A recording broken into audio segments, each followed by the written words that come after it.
A few days ago, I noticed this anti-siphon valve was leaking.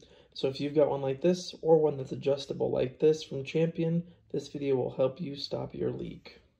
So basically how these systems work is your irrigation system will tell the water to come through here, through the anti-siphon valve, and then down here into, your irrigation sprinklers and all that good stuff.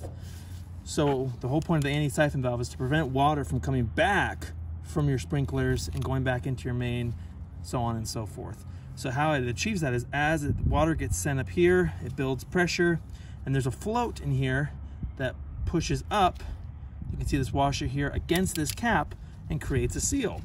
Then there's another second washer underneath this cap that creates a watertight seal. So if there's a leak from this top cap, it could either be this washer or this washer not creating a good seal. It could be old, there could be crap and debris causing it not to make a good seal here at the float. So sometimes just washing it out and cleaning it, you don't even need to replace the parts. So you can try that first.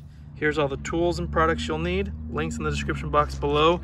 Penetrating fluid just helps so you can get the cap off, new rebuild kit, brush to clean things up, 2 pliers just to help with not breaking anything, and then a screwdriver to help remove the O-rings. An even better choice for holding the pipe while you remove the cap is a pipe wrench. Most of the video, I just wanted to give you this quick overview since it took me a bit to figure out, especially since there's no instructions.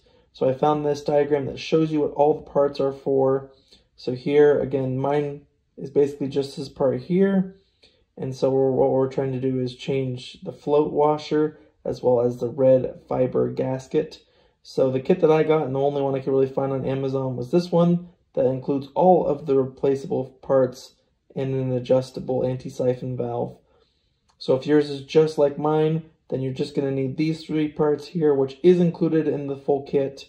I could not find this one. If you can, definitely let me know so we can help other people. But this is where all of the washers and gaskets go, and an anti-siphon valve for Champion. With the irrigation system off, I'll spray the cap threads with penetrating fluid so the cap is a little bit easier to remove. Feel free to shut off your main water supply if that makes you more comfortable doing this job.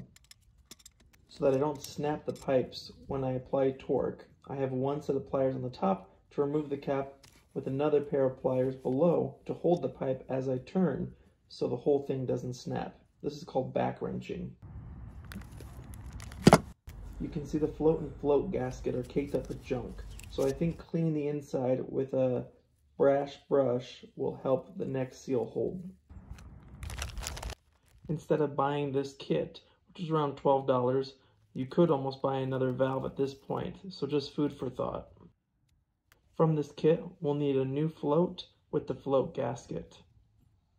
It looks like this will work perfectly. And to give it the best chance possible for a good seal, I'll clean off the surface of the cap so the gasket mates up with a clean surface using my wire brush.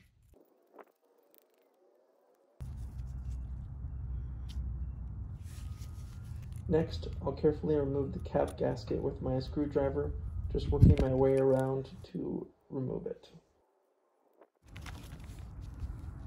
We'll get our new cap gasket out, and again, to give our seal the best chance possible, we'll clean using a wire brush the bottom of the cap where the gasket will seat.